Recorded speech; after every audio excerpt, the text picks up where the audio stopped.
Eh bien, salut à toutes et à tous, bienvenue dans ce nouveau Daily Tips épisode 2. On se retrouve aujourd'hui pour parler de ce qui, selon moi, est la route du succès. Cette vidéo va être basée en partie sur le livre Lean Startup d'Eric Ries.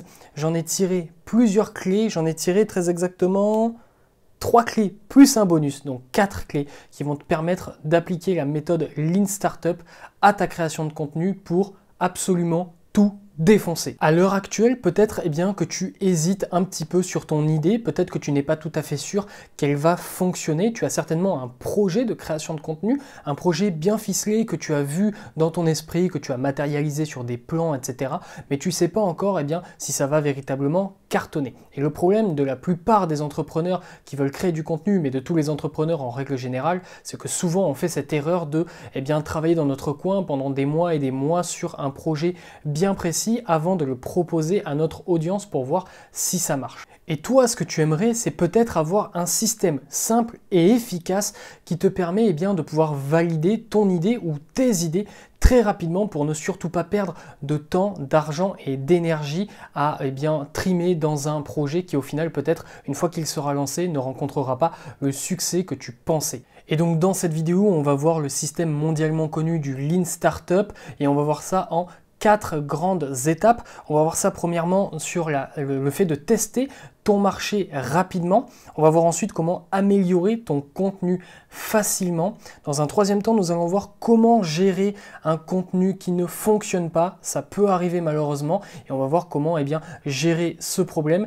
Dans un quatrième temps, on va voir une petite astuce bonus que je garde pour moi jusqu'à la fin de cette vidéo. Et avant que la vidéo commence, je t'invite à t'abonner à cette chaîne à la fin de cette vidéo si jamais elle t'a plu et qu'elle t'a aidé. Ici, tu retrouveras du lundi au vendredi à 11 h une vidéo, un daily tips consacré à la création de contenu. Donc si tu es créateur de contenu, n'hésite pas une seule seconde, active la cloche de notification pour ne rien rater de toutes les vidéos qui sortiront tous les jours. La première astuce, c'est de créer ce que l'on appelle un MVP. Eric Ries a théorisé ça, c'est tout simplement un minimum viable product. Donc pour ceux qui ne parlent pas très bien anglais, c'est un produit minimum viable. Et qu'est-ce que j'entends par là? Dans ta création de contenu, par exemple dans ta chaîne YouTube, ce que tu vas faire, c'est que tu vas lancer ta chaîne YouTube avec des vidéos qui seront le moins complètes possible en termes de complexité. Tu vas juste mettre dans tes vidéos l'important. L'important, ça va être le fait déjà d'avoir une caméra, un micro, un éclairage et d'avoir une idée de base et tu vas commencer comme ça directement sans te poser de problème sur le fait d'avoir le meilleur montage du monde, le meilleur son du monde, la meilleure lumière du monde, etc. etc. Tu vas directement tester ton idée. Peut-être que ton idée c'est de faire une série de vidéos, une chaîne YouTube consacrée à la reproduction des cactus en Amazonie subtropicale. Tu vas lancer très rapidement ta chaîne YouTube avec tes vidéos là-dessus. Et il y a de fortes chances que tu puisses rencontrer très rapidement ton audience là-dessus et tu vas très rapidement pouvoir voir si ça marche ou non. Donc crée ton MVP, ton Minimum Viable Product. Peu importe ce que tu fais comme contenu, crée un contenu de base avec les éléments essentiels à l'intérieur et lance-le directement sur le marché. Et pour ce qu'il va s'agir de faire après, on le voit de suite dans la deuxième clé. La deuxième clé, ça va être de créer une boucle d'itération. Une boucle d'itération, c'est tout simplement une boucle que tu vas pouvoir répéter très rapidement encore et encore et qui va te permettre d'améliorer ton produit, donc d'améliorer ton contenu. La boucle se dessine en 3 temps. Le premier temps, ça va être de créer ton contenu, ça va être la construction. Donc tu crées ton MVP, ta vidéo, ton article, peu importe, avec les choses les plus essentielles à l'intérieur sans en faire trop, etc. Tu vas juste vraiment créer le minimum viable. Dans un deuxième temps, tu vas avoir l'étape de mesure. Tu vas lancer ton produit, donc ton contenu sur YouTube par exemple, et tu vas mesurer la température de ce que les gens pensent de ça. Donc tu vas récupérer un maximum de feedback dans les commentaires par exemple. Et la troisième étape, ça va être le fait d'analyser. Tu vas analyser ce feedback. Imaginons que tu fasses une vidéo YouTube où tu parles de comment monter des chauffages à pétrole chez soi. Bon, c'est la pire idée du monde, mais on s'en fout. Tu vas faire cette vidéo-là, tu vas la lancer, donc tu as créé ton MVP, tu vas la lancer, tu vas mesurer. Les gens vont te donner du feedback, etc. Et ensuite, tu vas analyser. Les gens vont peut-être te dire que tu ne parles pas assez vite ou que tes vidéos ne sont pas assez dynamiques. Et ensuite, tu vas refaire une boucle, tu vas revenir dans la construction de ton MVP. Ton MVP va s'appeler par exemple MVP 2. Et dans ce MVP 2, tu vas reprendre tout l'essentiel de ce que tu avais déjà fait et tu vas implémenter à l'intérieur le fait de parler plus vite, d'être plus dynamique. Et tu vas relancer ça. Et ensuite, tu vas récupérer à nouveau du feedback qui va te dire, eh bien, parle un peu moins vite. Bon, c'est un peu contradictoire, mais on s'en fout. Et tu vas réanalyser ça, et tu vas parler un peu moins vite, et etc. Et tu vas faire cette boucle comme ça, encore et encore et encore. Ce qui fait que tu vas tout le temps créer un produit minimal sans en faire trop. Tu vas récupérer directement le feedback de ton audience parce que c'est ça qui compte véritablement. C'est ce que l'audience pense de ton contenu.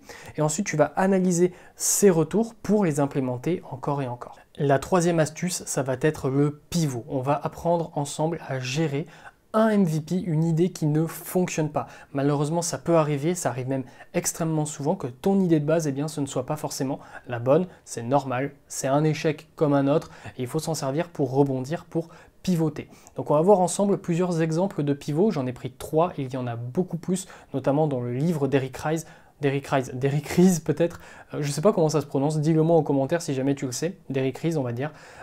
Tu as beaucoup plus d'exemples de pivots, j'en ai pris 3 très parlants qui vont te permettre bien déjà d'avoir une première idée. Premièrement, tu as le pivot sur le MVP ou sur l'idée générale, c'est-à-dire que peut-être que ton idée de base c'était la reproduction des cactus en Amazonie, ça n'a pas marché, peut-être que tu peux pivoter vers tout simplement l'Amazonie en règle générale, toutes les plantes, tous les arbres, tous les insectes, tous les animaux qui vivent à l'intérieur.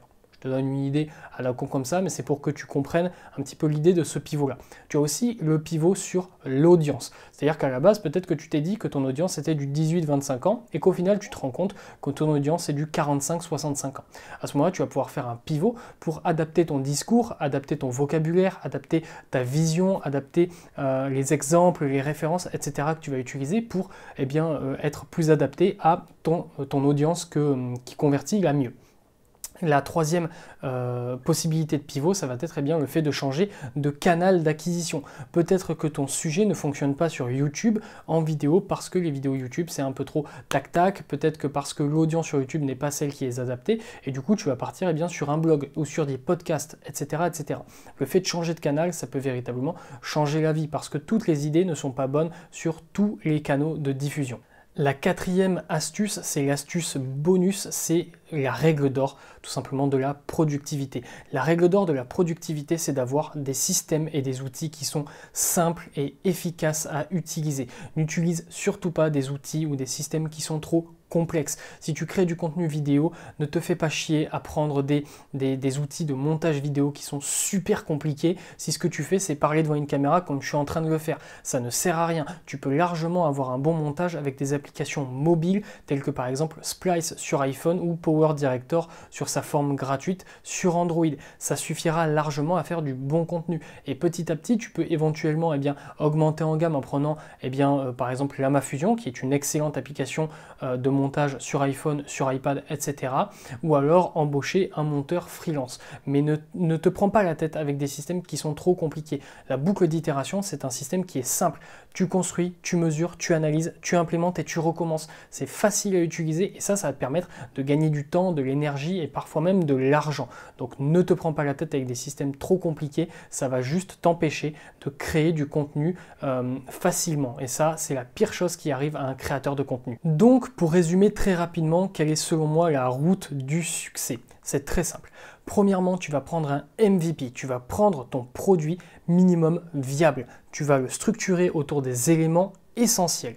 Deuxièmement, tu vas créer ta boucle d'itération. Tu vas prendre ce produit minimum viable, tu vas l'envoyer dans ta boucle, tu vas la tester sur ton audience, prendre son feedback, prendre l'analyse de ces feedbacks, implémenter à ton MVP et recommencer encore et encore. Et si ton produit ne fonctionne pas, si ton contenu ne fonctionne pas, pivote très rapidement. N'aie pas de sentiment pour ton contenu. Si ça ne marche pas, il faut que tu pivotes sur par exemple l'audience que tu cibles, sur par exemple les buts et les objectifs de ton contenu, sur par exemple les canaux de diffusion que tu utilises ou carrément sur ton idée globale.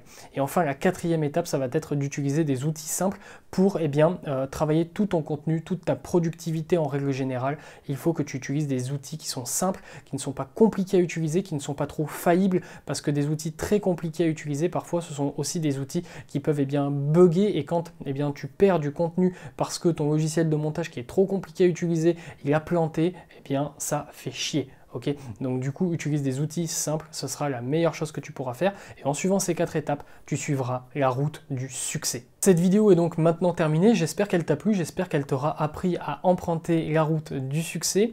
Si la vidéo t'a plu, eh bien n'hésite pas à t'abonner à cette chaîne, à activer la cloche des notifications. Et si tu le sais, c'est une vidéo du lundi au vendredi à 11 h dédiée exclusivement aux créateurs de contenu qui veulent créer du contenu inspirant, qui veulent gagner leur vie avec leur contenu. Nous, on se dit à très vite pour une nouvelle vidéo. On se dit à demain. Restez fort, restez focus. Tchuss.